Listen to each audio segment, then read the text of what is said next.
All right. Hey everyone. Hey music producers and sound designers. Welcome back to the live stream. Thanks for hanging out with me. Today we're going to be diving back into Reaktor and sound design within Ableton Live. So today we're going to be building out macros and oscillators, an oscillator section. Last time we built a virtual analog oscillator. Today we're going to be building out uh, a full core structure of a subtractive synth in Reaktor using Ableton. Basically, it's a plugin. So the goal of the session, we're going to build out an oscillator section of your synth using Reaktor macros to connect it to MIDI, its MIDI output. So the MIDI output is here. So right here, I have a basic structure of what the components that we need to build this out. I'm going to back up and start from the beginning. So hey everyone, welcome back to the channel. In this session, we're going to build a brand new Reaktor build series called Building with Macros.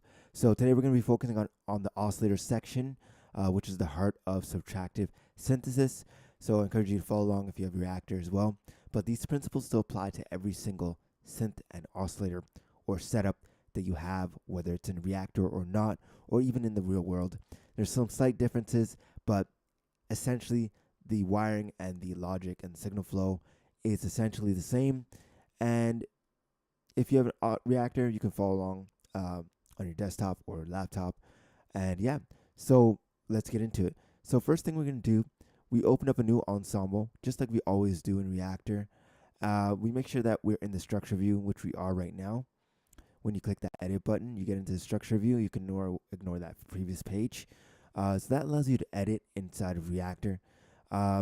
So there's no instruments, no nothing, but I've created something here. So this is called an instrument, and this is essentially a container. If we watch the last session that I created yesterday, this is a container for everything that we're going to be building inside of Reaktor. So if you didn't have this container, you'd have modules just floating around, uncontained, just floating around, and it wouldn't look very nice, and it would also be a little bit unorganized. So what we did, we created a container. We called it First Synth. You can call it whatever you want. When you get it like this, if you go into your box here, you can see new instrument. It looks something like that. And all we did, we connected it up to our outputs so that this box now has left and right outputs. I know it seems confusing at first, but just bear with me, hang with me. Basically, this is duplicated inside so that it connects back out to the real world, to your left and right speakers. These left and right ports are duplicated from this structure here. And going deep down is the structure. This is on the coding level. There's no need for us to look at this today. I don't want you to be overwhelmed by what you're seeing here, so we don't need to touch that. So we're only looking at this new level right here. I'm going to delete that because we've already made one.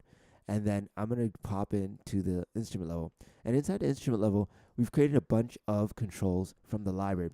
So these are pre-built modules, just like you would see when we're building with Bento Box, these modules right here. So to give you an example, each one is, this acts as your util note in.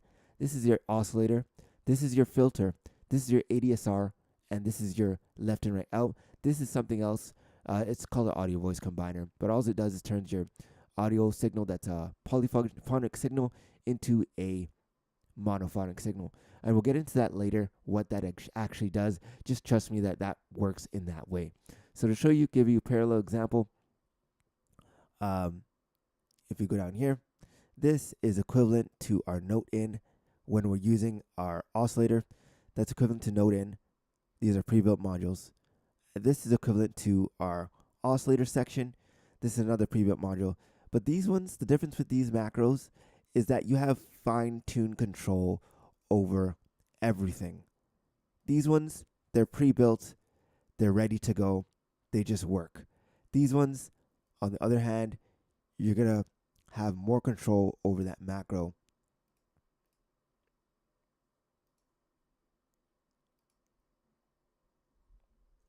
So 1 second here.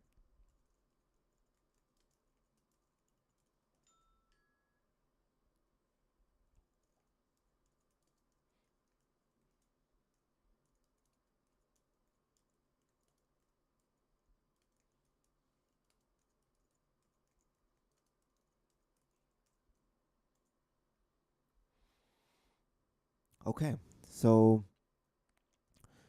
I just wanted to give you an overview of that and what that does. So when we think about these macros, macros are a collection of modules right here. So we call them macros because they're bundled together, and they can be more complex or more convenient depending on how you want to use them.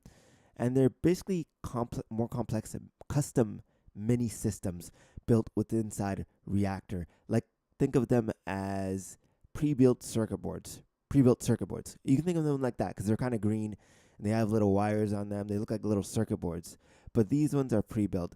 So, when we think about them, we think about the built-in modules.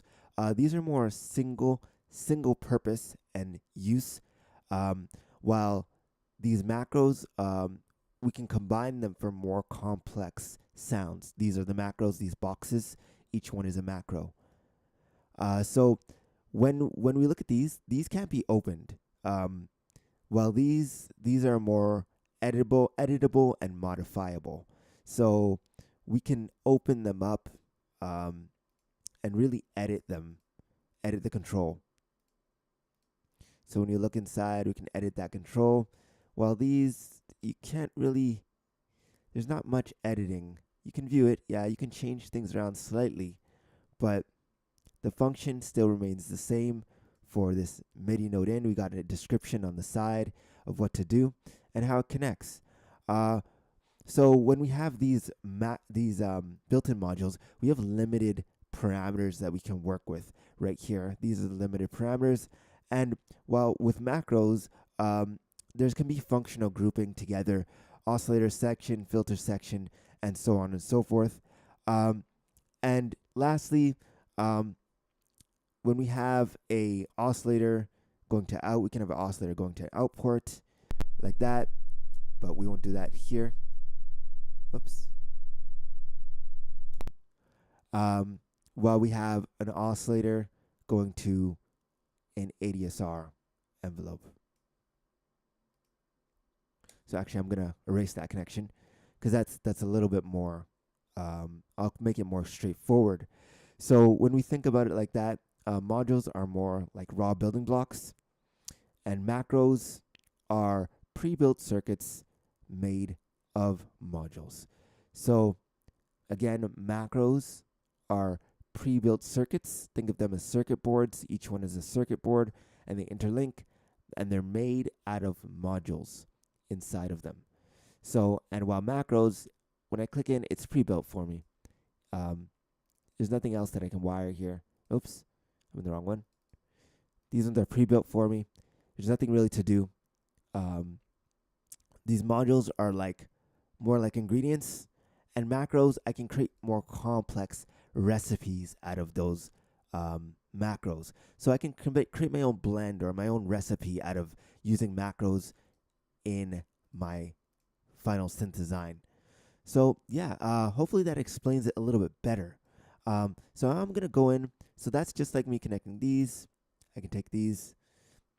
I'm gonna duplicate the setup so I can show you what it looks like in the macro, and also as a built-in module. So I'm going to excuse me. Let's see. Let's cut this. Let's go back to our main layer. Gonna paste it on the main layer, just as an example. And then we're gonna connect these up. So this is a pitch to pitch. We need the gate connection for our notes. We go out from the oscillator section, from the control in, voice in. Think of this as our util, as in we go back to the util note in. We need our pitch and gate connections. We go back here, we connect them. Then next step, what's the next step? We connect our oscillator to our in. So that looks like that. And then this already comes with a gate connection. Then our next step is connecting our oscillator sync to our filter. And that looks like that, connected to our filter section. Then we have our out to our ADSR section, which is our attack, decay, sustain, release section. And that looks like this. We're modulating. So there we go.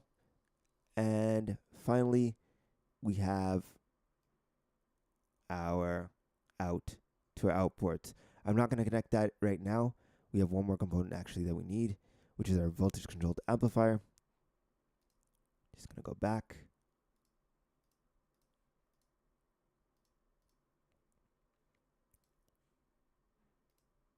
So that would be the last component there, VCA.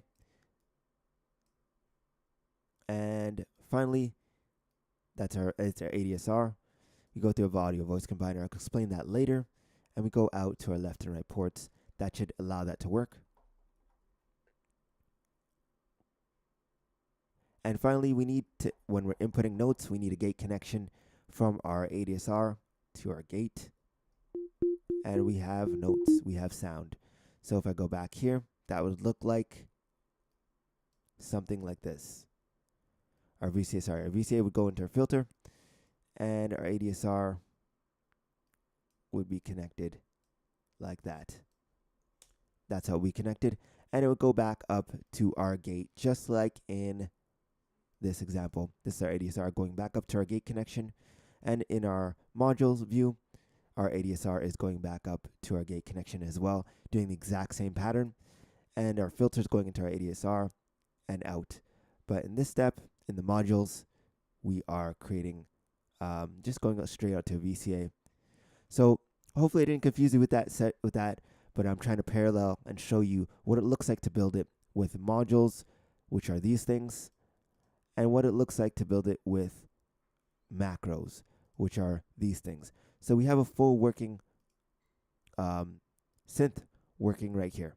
So if we look at it right here, each module is interacting with each other, giving us sound. So these are controllable.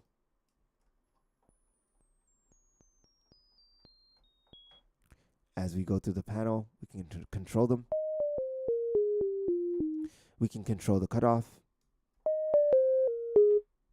If we go bring it down. So this allows you to build your own custom mega synth using these components. And yeah, hopefully learn something from the session. If you have any questions, let me know in the comments section. And don't forget, I have a full modular deep dive sound design course available in the description. Feel free to check the link in the description. I'll see you in the next live stream. Peace out and keep sound designing. And one last thing, we're going to go ahead and we're going to save our work.